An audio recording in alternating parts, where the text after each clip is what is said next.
Hello friends, welcome back to online classroom. Today we are going to see how to use BJT, that is bipolar junction transistor, as an amplifier. So in the previous lecture we have seen what is amplifier and what are its uses, and we have also seen classification of amplifier. So amplifier, what it does, the amplifier increases the power of, or you can say the strength of, AC signal. So all these actions of amplification is done by amplifier with the help of external energy source. So external energy source, so amplifier needs an external DC energy or DC source. So without the help of external DC source or external energy, amplifier cannot amplify any AC signal. So keep it in mind that amplifier needs external energy source or DC source to amplify the AC signal. Again, we have seen this different classification of amplifier, that is depending upon the input signal, depending upon the frequency response, again biasing conditions, transistor configurations, and many more. So most of the types we are going to study in the subsequent lectures, but now first we'll see basic circuit of amplifier. So in this basic circuit of amplifier we'll see BJT as an amplifier. So you can see here is the basic circuit of amplifier which contains a BJT. So as you all know that amplifier must contain at least one active device. So which active device? It may be electronic tube or BJT or FET. So amplifier must contain at least one active device. So why this active device? Because this active device, maybe BJT or FET, performs a control action for your amplification. So amplifier depends upon control action of your active device. So in this circuit there is a one BJT, that is bipolar junction transistor. Again this is used in common emitter configuration. So this BJT is used in common emitter configuration, and as arrow is indicated outwards, so you can say it is a NPN transistor. So NPN transistor is used in common emitter configuration. So you can see this VBB supply is given to base to emitter junction. So base to emitter junction is connected with VBB supply. So this VBB supply forward biases, see here positive is connected to the base and negative connected to the emitter. So this VBB forward biases the base to emitter junction, and again this VCC is connected between collector to emitter junction. So this reverse biases base collector junction, VCC reverse biases base collector junction,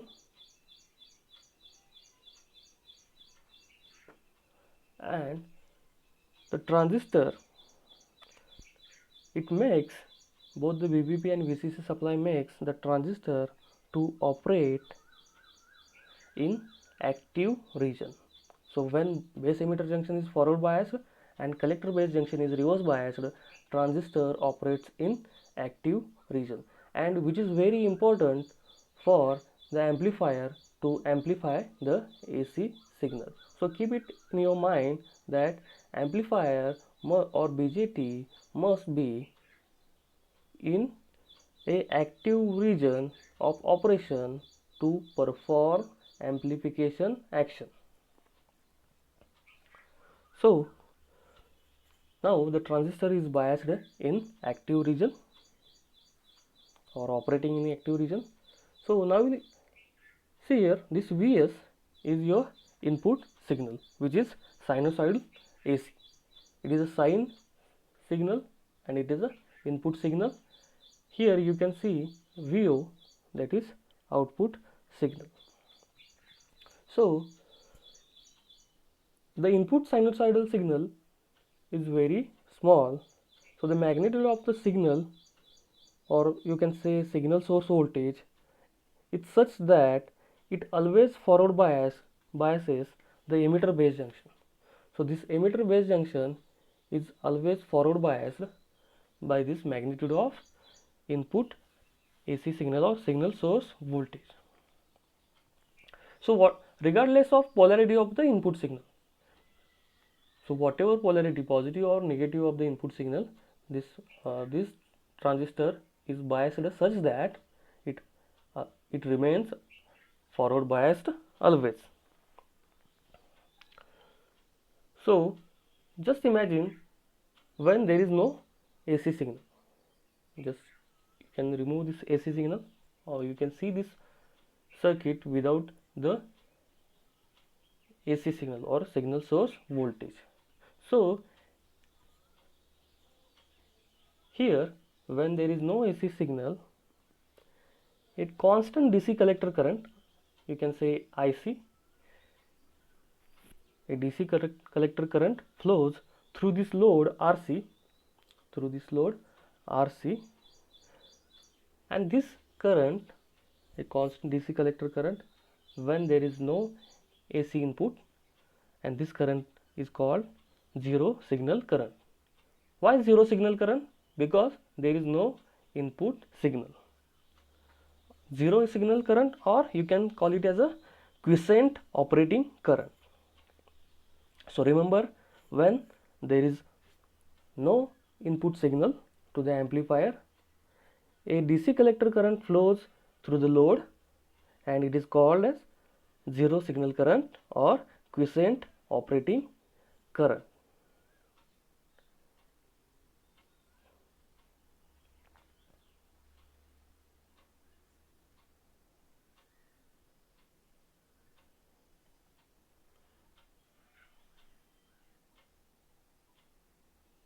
So next is, when there is a zero signal current or quiescent operating current, there is no AC signal. So now we'll see when an AC signal is applied between the emitter to base junction. So first we'll see this emitter to base junction is a input and collector to emitter junction is a output of your amplifier. So input is given to base to emitter junction and output is collected across collector to emitter junction. So this load RC is connected to the collector to emitter junction to collect the output, and this VO is your output voltage. As you can see, the polarity of your VO is reversed. So we'll see in the subsequent lectures why the polarity of output voltage is reversed in the amplifier. So when you apply, now we have seen without applying any input voltage there is a zero signal current, but we'll see now when we apply AC input signal, then what happens. So when an AC signal is applied between emitter to base junction, the forward bias across the emitter base junction is increased. When an AC signal is applied to base to emitter junction, this AC signal adds to this DC VBP and the forward bias increases. So when forward bias increases, this results in more electrons to be injected into the base and reach the collector junction.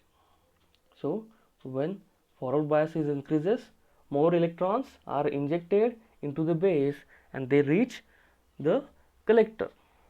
So this is why the collector current increases. So this is the reason the collector current increases, and you can get the amplified version of AC signal. So this is just a basic amplifier circuit. This is not a final amplifier circuit. We are going to see the more advanced amplifier circuit beyond this. This is a very basic amplifier circuit. This increases the strength or power of AC signal. Here you can see the output voltage is amplified version of input voltage, and it is in proportional manner to the input signal. So the amplification and reversal of your phase we'll see in the subsequent lectures. Throughout this topic we are going to discuss about this, and it is very important. But for now you can just understand the basic concepts regarding amplification. What is input signal? What is output signal? What is input resistance, output resistance, load resistance, input current, output current? So we have already seen this. So these are basic terms usually regarding the amplifier. So just get through these basic terms and this basic circuit.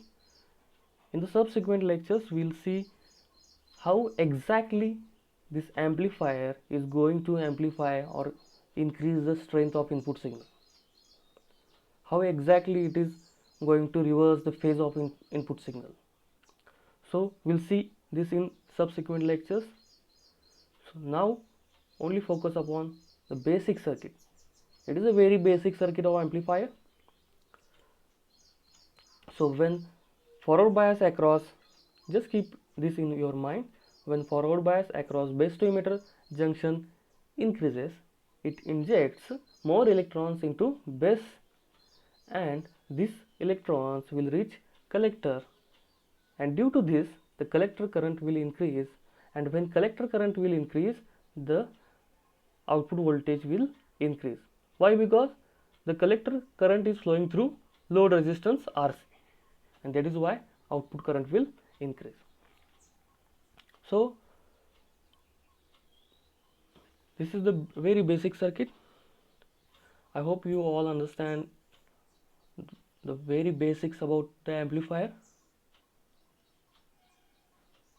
So thank you for listening to my lecture and attending the online classroom. Bye.